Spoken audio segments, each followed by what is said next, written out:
Bonjour à tous. Je viens de parler pendant 5, presque 10 minutes dans le vide. J'avais pas parti l'enregistrement. On est vendredi. On va continuer avec la programmation sur Arduino. Parce que là, on va commencer à se préparer pour notre projet pour le temps des fêtes. Il arrive vite le temps des fêtes, là. Puis je vais vous dire quoi commander, qu'est-ce qu'on va avoir de besoin. C'est vraiment pas dispendieux en passant, là. Si jamais on dépasse 20, 25 $, 30 $, c'est beau. Donc vous allez pouvoir commander ça d'avance pour le faire venir, mais ça rentre quand même vite. Moi, ça m'a pris 2 semaines à avoir mes choses. Ça fait que on va parler aujourd'hui de l'utilisation d'un joystick. On va commencer par ça ici. Plus loin, on va voir comment est-ce qu'on peut le relier pour faire bouger des moteurs. Puis on va venir aussi étudier certaines commandes qui sont très pratiques. Les commandes Melise et les interrupts sur Arduino. Ça, c'est faut savoir comment ça fonctionne. Puis c'est vraiment primordial de savoir comment ça fonctionne. Puis à quoi ça sert. Fait qu'on commence tout de suite avec une petite partie vraiment simple qui est le petit joystick ici qu'on a reçu avec notre kit au départ. Le joystick qu'on a ici est capable de produire 2 signaux analogiques et un signal numérique. Quand je dis 2 signaux analogiques, c'est que de gauche à droite, il produit un signal sur l'axe des X de 0 à 1024. Il fait aussi sur l'axe des Y de haut en bas, de 0 à 1024, toujours analogique. Puis le seul signal numérique qu'il produit, c'est le bouton ici, quand on pèse dessus. On entend le clic. C'est un bouton ici. Puis il va nous générer un signal entre 0 et 1, autrement dit. Donc, brancher ça, si on regarde les pins, c'est vraiment, vraiment simple. Première chose, on a besoin d'un premier fil ici, qui s'appelle ground. Comme ça. Puis on vient le brancher dans le Arduino sur le ground juste à côté du 5 volts. Tiens. On a un deuxième fil qui est le 5 volts comme tel. Mais ça le dit par son nom. On vient de brancher dans le 5 volts du Arduino juste à côté du ground. Troisième fil orange. C'est la valeur à l'horizontale qu'on reçoit. Le signal analogique à l'horizontale en X qu'on reçoit. Mais lui, je vais l'amener dans le Arduino à la pin A1 pour analogique. A0, excusez-moi, A0 pour analogique. Finalement, je vais prendre mon fil brun. Je vais le mettre à le Y ici. Bon. Le signal Y, c'est de haut en bas, à la verticale. Puis lui, on va l'amener à A1. Puis finalement, on a un dernier signal qui est notre bouton, qu'on va rentrer ici. Puis lui, on va l'amener dans une pin numérique. Donc, on va prendre la pin 2. Ça fait que c'est aussi simple que ça de brancher un joystick sur un Arduino. Puis à partir de là, on peut faire fonctionner toutes sortes d'affaires avec ça. On va venir ici. Vous souvenez-vous avec le PWM qu'on pouvait donner de l'intensité au DEL et ainsi de suite. Si je pourrais jouer avec ça quand je descends vers le bas, je change mon PWM, puis ma DEL éteint quand je m'en vais vers la gauche, puis plus je m'en vais vers la droite, elle allume au maximum. Même chose de haut en bas. Fait qu'on peut jouer avec les lumières comme ça ici. Mais c'est bon pour tout, pour toutes sortes de choses. Donc, prochaine étape, on va aller voir comment est-ce qu'on peut programmer ça. Ça aussi, vous allez voir, c'est vraiment simple à utiliser. Je branche ça. J'entends mon Arduino qui s'est branché. Et je m'en vais dans ma programmation. J'ai déjà ouvert mon fichier, autrement dit, de démarrage qu'on utilise depuis les débuts, là. mon fichier de démarrage ici. Puis j'ai renommé le cours Arduino 13, Arduino et joystick. Puis j'ai mis la date d'aujourd'hui, autant pour la date de création que la date de la dernière modification. Excusez-moi. Je vais aller sauvegarder ça. On est déjà dans Arduino. Joystick 01. On va attendre qu'il soit sauvegardé. Tout est fait. Merci, bonjour. Tout est beau. Première étape à faire, créer les variables dont on a besoin. Donc, il faut vraiment, au départ, spécifier c'est quoi qui est branché à tel pin. Donc, créer ces variables-là. Et après ça, aller créer des variables qui vont contenir les informations de la position du X, du Y et aussi de l'état du bouton. Donc, je vais avoir besoin de 3 autres variables. Ici, je vais commencer dans les variables ici, puis je vais m'en créer une première qui va être INT X pin. Donc, ici, ça va être la position de mon X. Puis on l'a mis, lui, à A0. Point virgule. Ça, c'est la position. Signation de la pin à la valeur de X. Pas la valeur. C'est plutôt à X plutôt, tout court. On va faire ça comme ça. Je copie tout ça, j'emmène ça ici. Puis là, j'ai dit que c'est Y. A1. Y. Donc, je sais que ma pin X, c'est A0. Ma pin Y, c'est A1. Les deux sont faites. Puis finalement, j'ai BTN pour bouton. Pin égale 2. On ramène ça là. Assignation de la pin du bouton. Jusque-là, je pense que c'est simple pour tout le monde. Là. Vous commencez à être habitué à ça. Si vous avez pratiqué un peu, là, vous savez comment ça fonctionne. Maintenant qu'on a assigné nos pins, mais on a besoin de créer aussi des variables qui vont contenir les valeurs de ces pins-là quand on va jouer avec. Donc, ici, je pourrais en créer une qui va être INT X val. J'essaie de donner les noms le plus simple possible. X val. Puis point virgule, parce qu'au départ, je n'ai pas besoin de le savoir. Ça va être assigné par mon joystick. C'est mon joystick qui va dire la valeur qu'il va avoir, lui, au départ. Donc,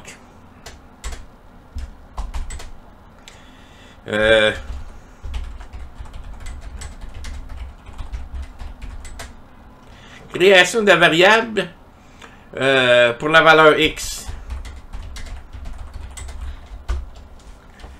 Même chose pour le Y. Y ici. Puis finalement, l'état du bouton, il est-tu bressé ou il est relevé? Donc, INT, BTN, state, pour l'état. On va le faire en français. BTN, état. On va ramener ça ici.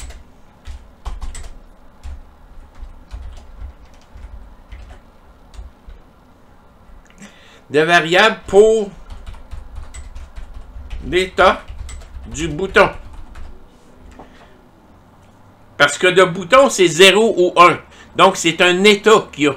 Tandis que les deux autres, c'est des variables analogiques. Ils ont entre 0 et 1024. Donc, c'est dans ces valeurs-là qu'ils vont jouer. Fait qu'on a créé tout ça ici. Tout ça, c'est bien beau.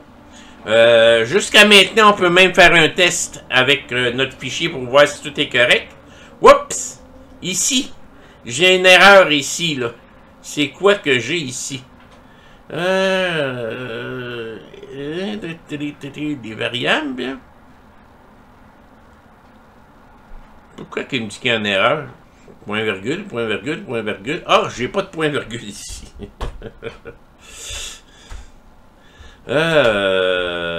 Si on revérifie, c'est ça? C'est-tu juste ça? Ben oui, j'avais oublié de mettre mon point virgule. Excusez-moi. Ça vaut la peine de vérifier de temps en temps, par contre, avant d'être rendu trop loin, puis là, se mettre à chercher. Déjà là, je commençais à chercher. Fait que on s'habitue à peser sur vérifier le plus souvent possible. Ça ne coûte rien.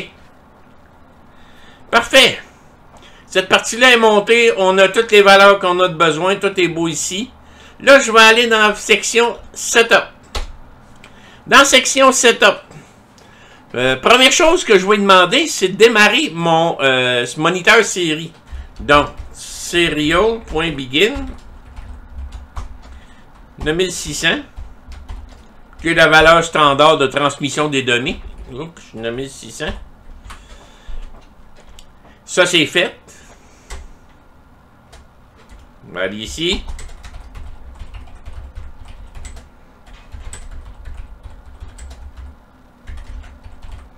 Initialisation du moniteur série. Deuxième étape. Là, il faut aller spécifier c'est quoi les types de valeurs qu'on va chercher. Le mode des pins, autrement dit, qu'on a signé en haut. Pin A0, A1, A2. C'est un input, c'est un output. On va commencer par pin mode. On ouvre une parenthèse. Xpin, virgule, c'est un output parce qu'on va chercher l'information que notre joystick il veut nous donner, là, sa position. Donc, on va y faire output. Pas output, excusez-moi, là. J'étais en train de me mêler moi-même, là. C'est un input. On reçoit les données. On ne fait pas les sortir. C'est parce que j'ai monté un autre projet tantôt puis je faisais bien des outputs. Point virgule.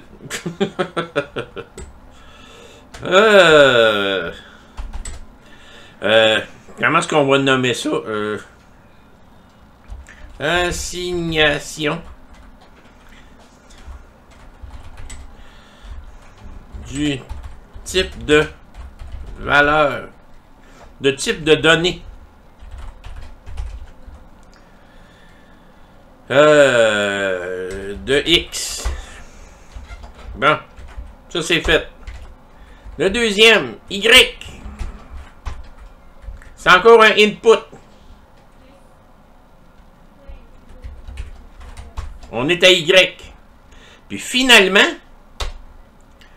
le dernier,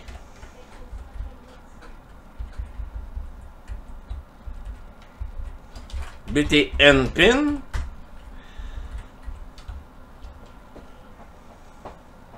C'est un input encore, mais lui, on veut utiliser les variables internes du Arduino, qui nous permet de dire si on utilise 0 comme valeur de départ ou 1 comme valeur de départ. Moi, je vais y faire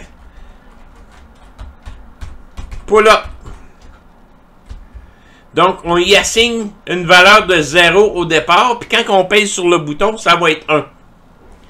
Et vice-versa.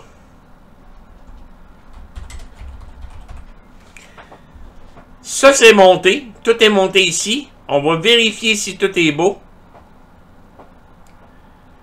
Aucun message d'erreur. Fait que ça, c'est tout beau. Donc là, on va être prêt à aller écrire, aller voir les valeurs, autrement dit, de chacune des données qu'on a besoin. On en a trois ici, le X, le Y et le bouton. Donc, je vais aller ici dans Loop.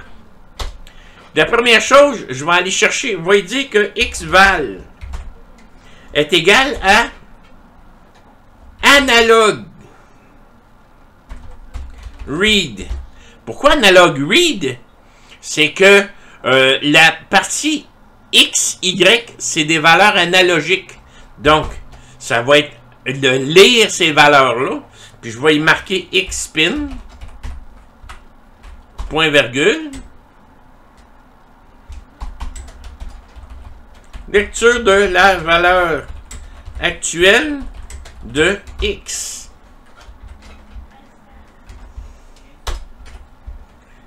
De deuxième, c'est pas plus compliqué.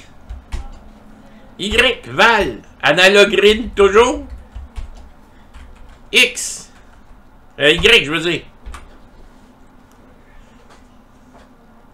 Puis ça, c'est Y. Ça, c'est beau. Puis finalement, BTN, état. Et là, c'est ici qu'on change parce que là, on lit une valeur numérique. Donc, ça va devenir Digital Read. C'était... voyons. BTN PIN. BTN PIN. Je vais blanc de mémoire. Qu'est-ce que j'ai fait là, moi, là? Et voilà.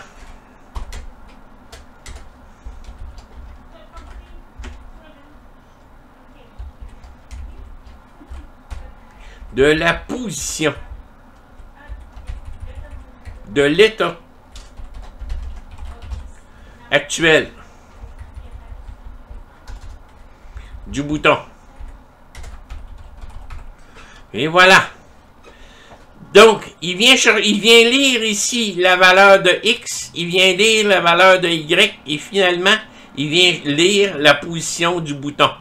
On vérifie si tout est beau. Tout est bien beau. Qu'est-ce qu'il nous reste à faire? Mais c'est d'imprimer ça sur notre moniteur série. Mais il faut l'imprimer sur une ligne. Donc, qu'est-ce qu'on va faire? On va faire serial.print. Ouvre une parenthèse. On va dire position X. Je vais y mettre des... ça ici. Entre guillemets, s'il vous plaît. 2 points. Espace. Point virgule. Qu'est-ce que je cherche à faire ici? C'est d'écrire sur une ligne la position X, la position Y et l'état du bouton. Je vais aller ici en bas.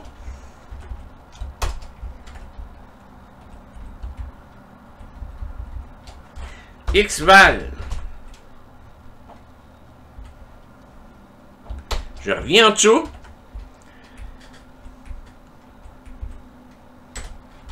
Une barre comme ça. Position Y.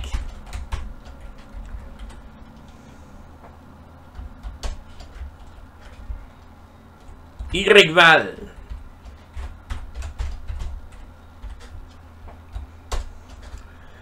On s'en vient ici.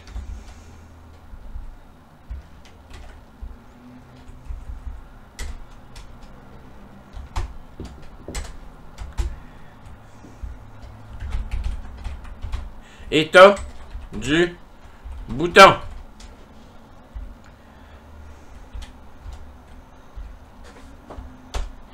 Puis je m'en viens ici.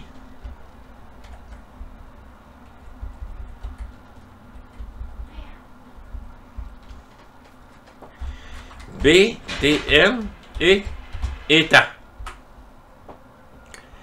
Puis, faut faire attention ici, parce que si je le parle, là, il va créer tout sur la même ligne. Ça va être toujours sur la même ligne. Moi, je veux que ça descende d'une ligne rendue ici, là. Print LN. Bouton état. Donc, à partir de là, on devrait être capable de lire toutes les informations qu'on a de besoin pour, en provenance de notre joystick ici. Fait que, on va tester si tout est beau. Tout est bien beau. J'envoie ça à mon Arduino.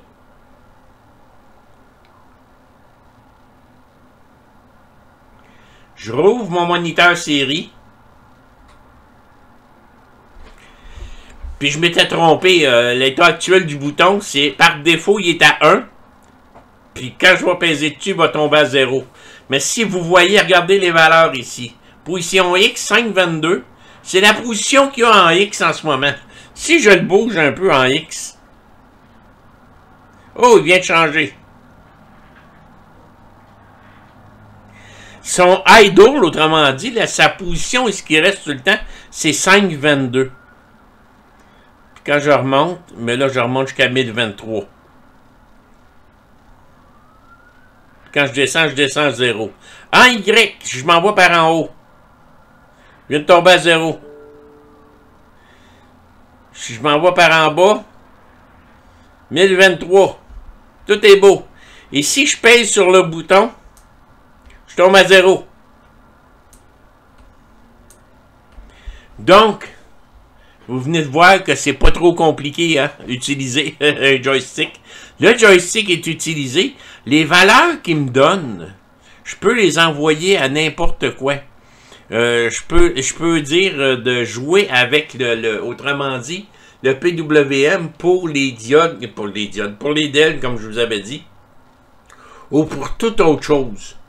Je vais vous expliquer un petit peu plus loin, faire un map d'une valeur à une autre pour que ça soit équivalent.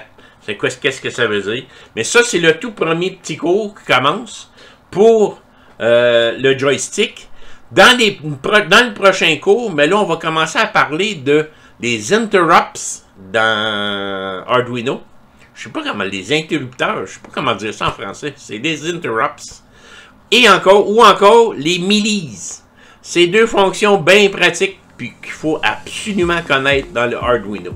Ça fait que j'espère que ce petit cours-là, pour débuter, va vous aider. Si vous avez aimé, cochez sur j'aime en bas. Le prochain cours arrive, non pas dans les prochains jours, mais les prochaines heures. Merci.